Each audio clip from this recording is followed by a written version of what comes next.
The old man's car plunges into the murky waters, the engine sputtering as it sinks deeper. His hands grip the steering wheel, panic etched across his face. Above, the sun beats down relentlessly, casting harsh shadows. In the distance, a boy on a bicycle races toward the scene, unaware that this single act of courage will change everything. The camera focuses on Victor Hayes, a man in his late 40s, impeccably dressed in a tailored suit that screams wealth. He stands tall, with sharp features and a jawline hardened by years of business dealings. His eyes, however, betray an emptiness, distant, calculating, like a man who's forgotten the warmth of human connection. As the CEO of Hayes Enterprises, his life revolves around board meetings, profit margins, and strategic alliances. He moves through the world as though everything is a transaction. Nothing is given without something expected in return. His arrogance is subtle, masked behind politeness and professional charm, but it's clear. Victor believes he's untouchable, above the struggles of ordinary people. Victor is a man who has everything yet feels a deep void inside. He's lost touch with the simple joys of life, consumed by the pursuit of more power, more money, more control. He's used to being in charge, but in moments of vulnerability, like when his car breaks down in the middle of nowhere, the cracks in his carefully constructed facade begin to show. He doesn't know how to ask for help, or even how to accept it when it's offered. Beneath his icy exterior, he's lonely, isolated by his own ambition. Enter Luca Ramirez, a 12-year-old boy with a mess of dark hair, a worn-out backpack, and shoes that have seen better days. He's the embodiment of raw, unpolished potential, full of heart and innocence. Luca lives in a modest home with his mother, sister, and younger brother in a nearby village. His world is small, yet it's filled with warmth, family dinners, stories shared around a flickering candle, and simple pleasures. He's the kind of boy who gives without thinking, helping an elderly neighbor with groceries or offering his last bite of lunch to a friend in need. His strength is his empathy. His vulnerability lies in his innocence. He doesn't see the world through the same lens as Victor does. He believes in the goodness of people, in the idea that kindness can change things. Luca has a natural understanding of others' needs. Where Victor sees inconvenience, Luca sees opportunity. Where Victor expects to be served, Luca serves others without hesitation. It's a contrast that speaks to a deeper theme in the story, the divide between wealth and poverty, not just in material things but in spirit and heart. Luca may not have much, but he has everything Victor has forgotten, the ability to connect, to feel, to make a difference, no matter how small. As their worlds collide, Victor will come face to face with the very qualities he's lost, and Luca will find that kindness sometimes leads to unexpected rewards. It's a hot afternoon in a quiet rural town. Victor Hayes is on his way to a client meeting in the city, his luxury SUV humming along the empty road, when the unexpected happens. The vehicle sputters and grinds to a halt, its engine stalling without warning. Victor's first reaction is frustration. He slams his hand against the steering wheel, the harsh sound echoing through the stillness of the countryside. A glance at his phone confirms the worst. No signal. The rural landscape stretches around him, barren and uninviting. His usually composed demeanor cracks as he steps out of the car, inspecting the flat tire. He kneels on the hot asphalt, the sweat quickly soaking through his expensive suit. His fingers fumble with the tire iron, but the tools don't cooperate. He kicks the side of the vehicle in irritation, but there's no one around to help, no solution in sight. This isn't a problem he's used to. In his world, problems are solved with a phone call, an assistant, or a car service that arrives within minutes. But here, in the middle of nowhere, Victor is alone. Minutes pass, and his frustration grows. The heat presses in, suffocating, as he watches the sun inch its way across the sky. Victor's chest tightens as a feeling of helplessness takes root. How could he be so unprepared? How could he, the CEO of a billion-dollar company, end up stranded like this, completely powerless? Just as he's about to give up, he hears the faint sound of a bicycle's wheels crunching on gravel. Luca Ramirez, a small boy in a faded t-shirt and jeans, rides into view, his bike kicking up dust behind him. The boy slows to a stop, his curiosity piqued by the sight of the luxury SUV abandoned on the side of the road. Luca's face is bright with youthful optimism, unaware of the differences between him and the man stranded in front of him. Victor, exhausted and helpless, stares at Luca, uncertain whether to ask for help. What could a boy like this possibly do for him? But as he looks closer, a flicker of something, maybe hope, maybe desperation, crosses his face. The moment hangs in the air, charged with tension. Luca's bike comes to a stop just a few feet from Victor. The boy sets it down on its kickstand and approaches with a curious, innocent smile. There's a calmness about him, the kind that only comes with knowing the value of simple things, like helping others without hesitation, without thinking about what's in it for you. Victor, his face flushed with frustration, stands up from the tire. He dusts off his hands, momentarily embarrassed by the situation. He's a man who's never had to ask for help. But there's something about this moment, something about the boy's presence that makes him pause. He's a stranger, a child no less. What could Luca possibly offer him in this moment of need? Yet Victor's pride seems less important now. The heat is unbearable, and the idea of spending another minute stranded on this road is more than he can bear. "Looks like you're in a bit of trouble," Luca says, his voice high and cheerful, like the kind of tone you'd use when you're talking to a friend. "You need some help?" Victor looks at the boy, caught off guard by the offer. Normally, in his world, people help because they're paid for it, or because it advances their interests. He's used to being the one offering help, not receiving it. But there's something about Luca's sincerity that disarms him. The boy is looking at him with no judgment, no sense of superiority, just a genuine desire to assist. Victor clears his throat, his voice tense but soft. I don't think you can do much. This is more than just a flat tire. The engine's been acting up." Luca looks at the car, then back at Victor, his eyes narrowing with thought. "I've changed tires before. My uncle showed me how. I can try if you want." Victor raises an eyebrow. He wants to protest, wants to say something like, "You're just a kid. This is too much for you." But the words get stuck in his throat. The thought of sitting here alone, feeling useless, gnaws at him. So instead, he steps aside, his shoulders slumping as if he's finally giving in to the inevitable. "Fine. You can try." His voice is a mix of resignation and reluctant curiosity. Luca's hands move quickly, as though he's done this 1,000 times. He pulls the tools from Victor's trunk with the ease of someone who's had to make do, who's learned to be resourceful. His face is set in concentration, but there's no sense of impatience or hurry. He just works, calm and steady, while Victor watches in silent disbelief. This is no ordinary child, he thinks. Most kids his age would have run off, uninterested in the plight of an adult. But Luca isn't like most kids. As Luca works, Victor can't help but notice the contrast between their worlds. Victor has everything: money, power, status, and yet, here he is, utterly helpless. Luca, with his worn clothes and his old bike, has so little in material wealth, and yet he's more than willing to give what he has: his time, his energy, his kindness. The irony hits Victor like a wave. "You don't have to do this, you know," Victor says, his voice softer now, the edge of frustration replaced by something closer to awe. "I can pay you for your trouble. Or maybe I could call someone to help." Luca looks up, momentarily confused. "I don't need money," he says simply, his hands steady as he tightens the final bolt on the tire. "I just wanted to help. That's all." The statement is so simple, so pure, that it stuns Victor into silence. He doesn't know how to respond. Here, in front of him, is a child who believes in goodness without the expectation of reward. It's a concept Victor has long since abandoned. When Luca finishes, he steps back and wipes his hands on his jeans. He looks up at Victor with a smile that is warm, sincere, almost innocent in its unguardedness.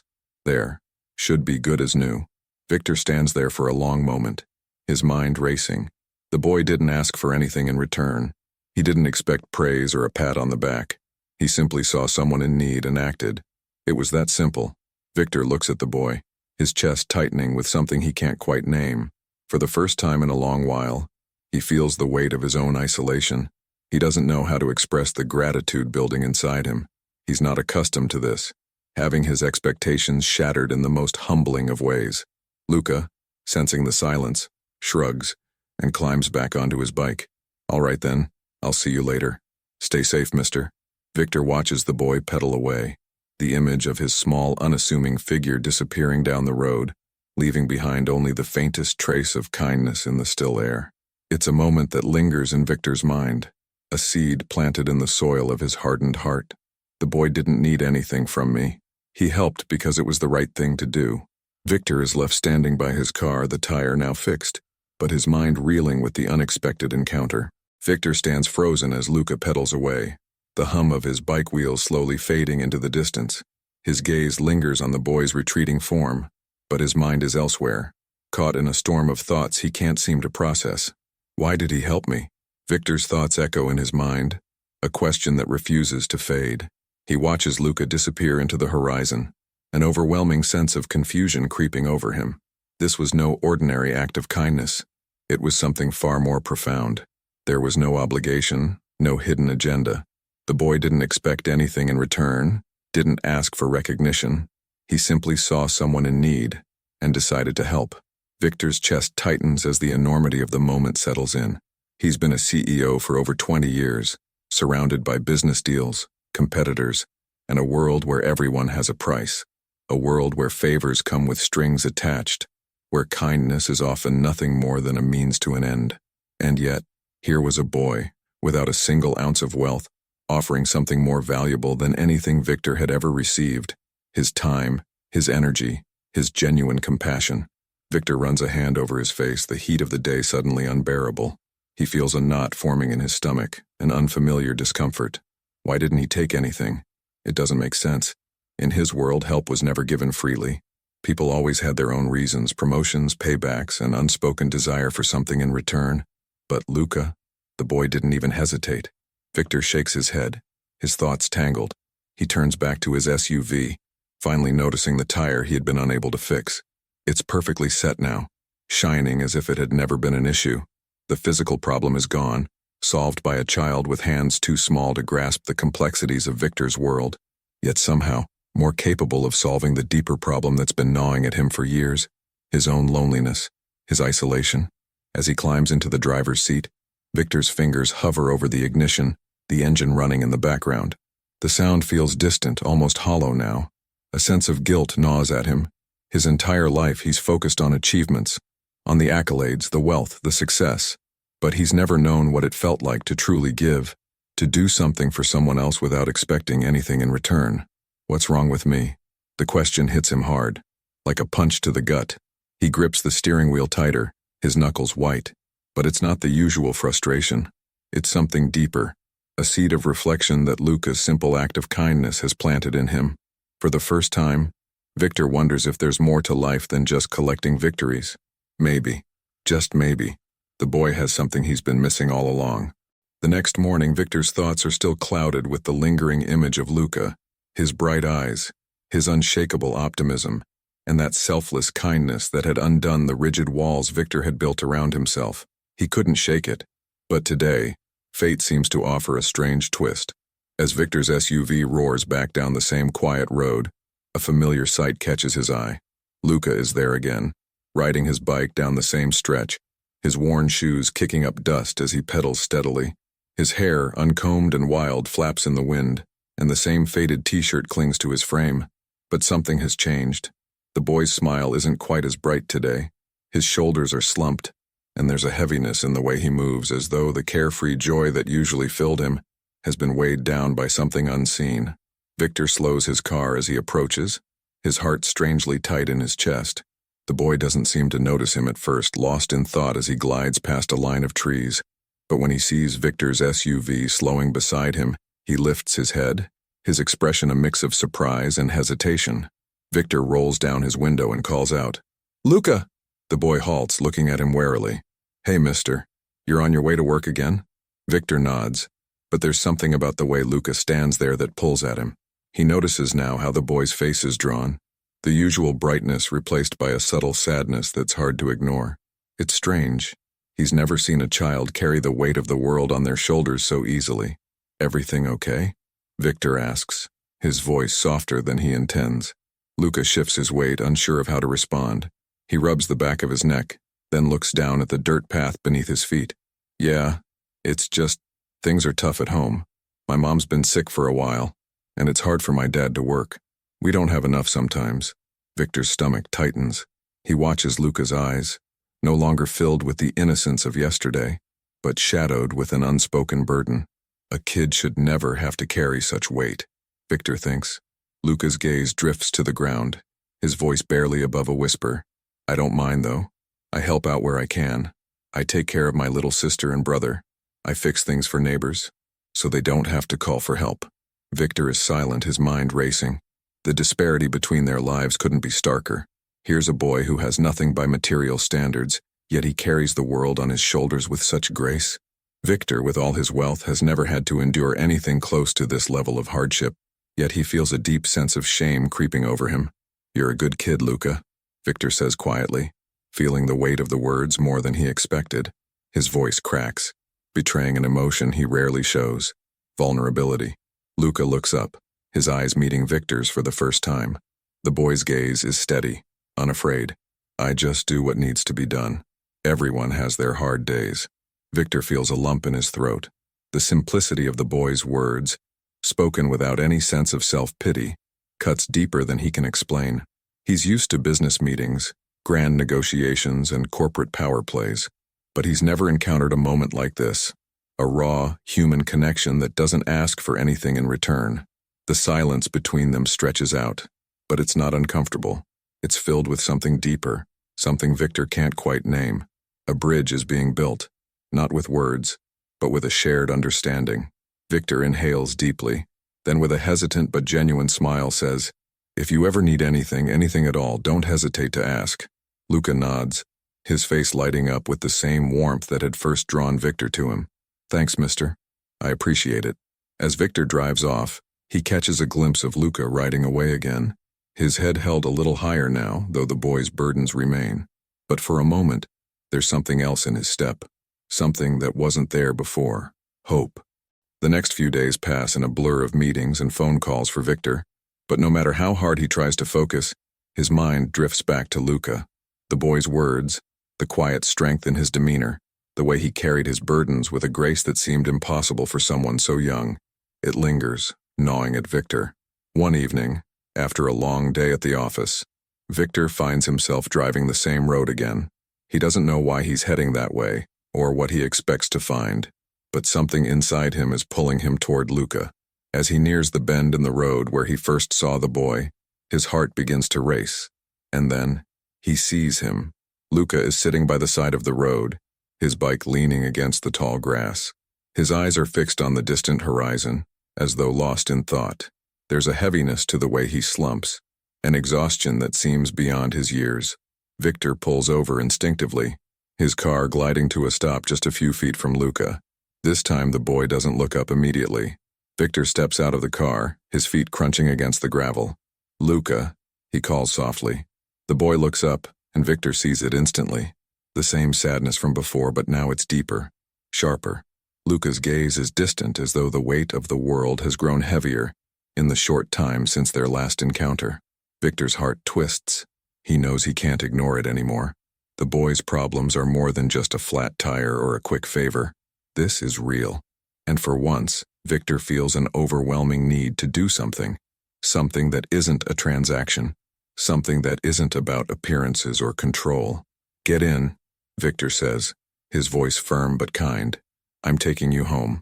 Luca hesitates, unsure, but Victor's eyes are steady. This time there's no room for doubt. Victor knows he's about to take a step into a world that he's never understood. A world of true giving, not just for show.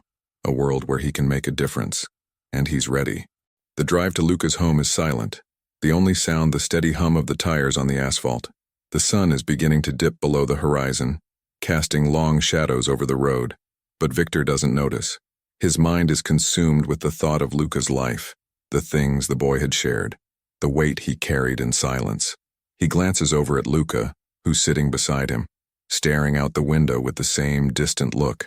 Victor can feel the shift in him, like the air thickens with an unspoken tension. But Luca says nothing. The gravel road eventually gives way to a dirt path, and Victor pulls into a modest clearing, where a small, weathered house sits surrounded by overgrown fields. It's not much. 2 rooms, a rickety porch, and a garden that's seen better days. But for Luca, it's home. Victor stops the car and sits for a moment, staring at the house. His chest tightens again. He's seen homes like this before. Homes of people on the fringes, the ones society tends to forget. And though it's nothing like his own sprawling estate, there's something about this place that feels more alive, more real than the cold, sterile walls of his mansion. "Thanks for the ride," Luca says, his voice low, almost embarrassed, as he opens the car door. Victor doesn't answer right away. He steps out of the car, glancing at the house again, and then something inside him snaps. He can't just drive away. Not now. Not after everything he's seen. "I'll be right back," he says abruptly, before Luca can protest. Luca watches in confusion as Victor heads back to the car. What is he doing? The boy stands still, unsure whether to follow or stay, but Victor's already on the move, his strides purposeful, his hands tense as he digs into the back seat of the SUV. He pulls out his phone and makes a quick call. There's a fire in his voice now, something that wasn't there before, an urgency, a determination. "I need a contractor, and I need it done today. I don't care what it costs," he says, his voice firm and decisive. "Get a crew together now. I want this house fixed, renovated completely. Make it livable, make it safe." Luca stands there confused, his heart pounding in his chest. He looks at the car, then back at Victor, his mind struggling to piece together what's happening. Victor returns to the boy's side and places a hand on his shoulder. "Luca, I'm not leaving here without doing something for you and your family. You've helped me more than anyone ever has. You deserve better than this." His voice is softer now, but his resolve is clear. Luca's eyes widen, a mix of disbelief and awe crossing his face. What are you talking about?" Victor smiles, but it's different this time, genuine, full of warmth and understanding. "I'm fixing this place. I'm making sure you and your family have everything you need. I'm going to make sure you don't have to worry about anything again." Luca stands frozen, his mind racing. It feels impossible. He looks at the house, then back at Victor, and something shifts in his eyes. The layers of doubt, of fear, of not being worthy begin to peel away. "But we don't need all that. We're fine." Victor shakes his head, his voice firm but kind. "You don't need to struggle to survive, Luca. You've already done enough for others. It's time someone does something for you." Luca looks at the ground, his throat tightening. He opens his mouth to protest, but no words come. He doesn't know how to respond. All he can do is stare at the man who had once seemed so distant, so out of reach, but now stands in front of him, changed, transformed by the very thing he'd shown so little of in his life, kindness. Just then, a truck pulls up to the house, and a group of workers begins unloading materials. Victor gives Luca a final look, a promise in his eyes. "This house is getting fixed, Luca. I'll make sure of it." Luca's knees feel weak as the weight of the gesture hits him. It's overwhelming. He can barely find the words to speak. His chest tightens, and for the first time in years, tears prick at his eyes. But it's not out of sadness. It's something else. Gratitude, awe, a deep sense of being seen. As the workers begin their work, Luca stands next to Victor, and for the first time, he allows himself to believe that maybe, just maybe, there's hope. Not just for him, but for his family, for everyone who's ever been overlooked. In this moment, everything changes. It's late into the evening when the renovations are complete. The workers have packed up, leaving behind a house that, though still humble, now stands sturdier and brighter. The walls have been patched, the roof repaired, and a fresh coat of paint has brought the exterior to life.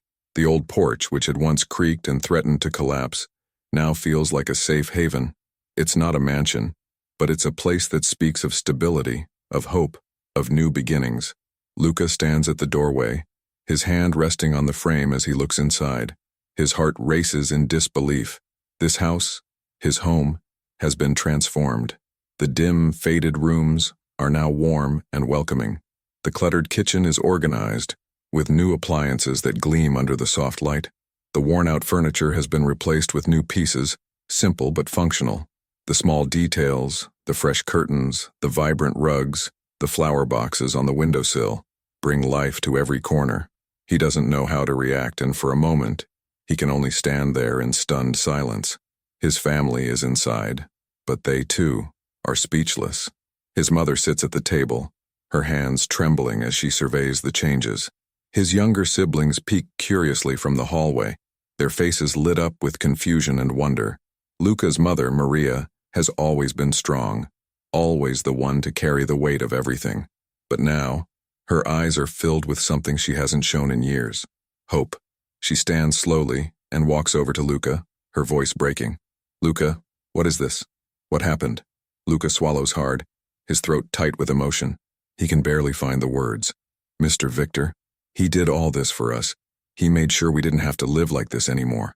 Maria's eyes widen, and she shakes her head in disbelief. But why? Why would he do this? Luca shrugs, a small, bittersweet smile tugging at the corners of his mouth. I think he saw something in me, something that made him want to help. His voice falters as tears finally escape, rolling down his cheeks. Maria looks at him for a long moment, her face softening with understanding. Then she pulls him into a tight hug, her tears mixing with his. You deserved this, my son. You deserved all of it. As Luca embraces her, the sound of a car pulling into the driveway catches their attention. Victor's SUV rolls to a stop, and he steps out, his face soft but resolute. He's come to check on them, to see how they're settling in. Maria wipes her eyes quickly and walks toward him, her steps hesitant but filled with gratitude. Victor holds up his hands in a gesture of humility. I didn't do it alone. There are a lot of people who helped make this happen. But Maria shakes her head, her voice thick with emotion. Number, you don't understand. This is a gift we can't repay. You've given us more than just a house.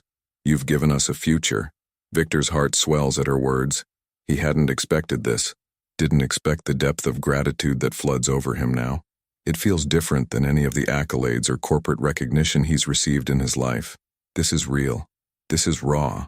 Luca steps forward and looks up at Victor, his eyes shining with unspoken words. Thank you. For everything. Victor's throat tightens and he crouches down to the boy's level. You don't need to thank me, Luca. You taught me more than I could ever teach you. I should be the one thanking you. For the first time in a long while, Victor feels the weight in his chest lift. He's done something for someone else without expecting anything in return, and that somehow has changed him. It's opened his eyes to a world he's never truly seen before. A world where kindness isn't just an act, but a way of life. As the family gathers together, the warmth of their gratitude surrounding him, Victor knows that the life he had been living, filled with luxury and solitude, wasn't the life he was meant for. This was where he belonged, in the moments that matter, in the lives that can be changed, and in the shared joy of knowing that sometimes the smallest acts of kindness can ripple out and change everything. As Victor walks back to his car, the evening air cool against his skin, he pauses for a moment at the end of the driveway.